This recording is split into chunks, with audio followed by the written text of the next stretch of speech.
A sexualidade é parte importante da vida de um casal. E quando ela não acontece de forma natural, é preciso saber por quê. As razões podem ser muitas, entre elas a impotência masculina. Um problema mais comum do que se imagina, já que atinge cerca de 30 milhões de homens só no Brasil. Mas quais as causas? Como tratar? É sobre isso que nós queremos conversar hoje com o urologista Márcio Averbeck. Boa tarde, bem-vindo ao Jornal do Almoço. Cristina.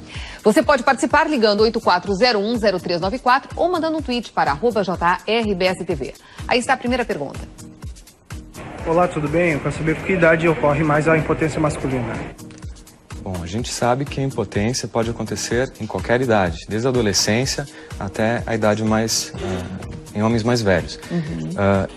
É importante lembrar que acima de 40 anos, a frequência desse problema aumenta. A gente estima que cerca de 50% dos homens que tenham mais de 40 anos e que estejam num relacionamento estável possam se queixar de algum problema de disfunção erétil, seja ele de grau leve, moderado ou severo. Agora, episódios eventuais de impotência são normais, doutor, na vida de um homem? São normais, ainda mais frente ao estilo de vida atual, da correria, do estresse.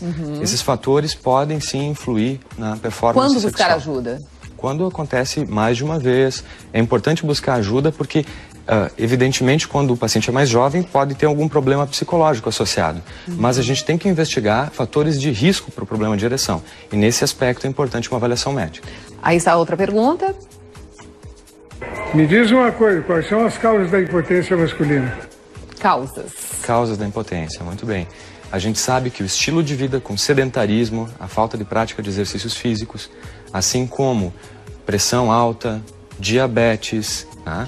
Colesterol alto, tabagismo, uso de drogas, esse consumo excessivo de bebidas alcoólicas, são fatores que predispõem ao problema de ereção. E podem ser efeitos colaterais de outras doenças? Podem, com certeza. Como, por exemplo, a pressão alta. O indivíduo toma remédio para pressão alta. O próprio medicamento tem como efeito colateral, em determinadas circunstâncias, o problema da ereção.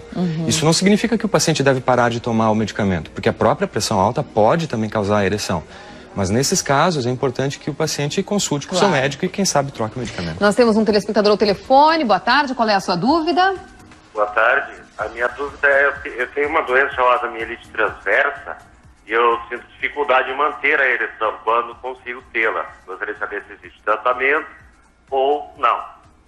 Existe tratamento, sim. Nesse caso, pode existir algum fator de doença neurológica associada, né? E a gente sabe que os medicamentos, tanto via oral quanto os injetáveis, são extremamente efetivos. Há cerca de 15 anos atrás, a gente não tinha um medicamento como a gente tem hoje. Eles representam atualmente uma revolução.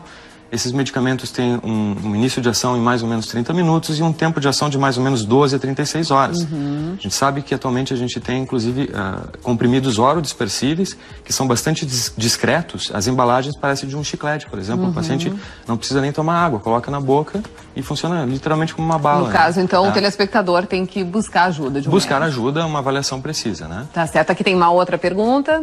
A pergunta seguinte era sobre o estresse. O estresse pode causar impotência, doutor? Cristina, em até 70% dos pacientes que se apresentam no consultório com queixa de disfunção erétil, a gente consegue identificar, sim, um fator de estresse. Pode ser um problema de relacionamento, um problema no trabalho, até dificuldades financeiras, isso tudo influi com a sexualidade, com certeza. Muitas vezes, quando a parceira vem junto, no caso a esposa, a gente pode, sim, pensar em terapia de casal, que é uma das modalidades de tratamento naqueles casos em que a gente verifica um fator psicológico predominante. Agora, muitas vezes, as pessoas, os homens aí, usam esses medicamentos para impotência, para aumentar a sua virilidade, enfim, melhorar o seu desempenho sexual. Isso não pode ter algum efeito colateral, doutor? O uso inadvertido desses medicamentos sem prescrição médica não é recomendável. É sempre importante lembrar que a automedicação representa um crime contra si mesmo.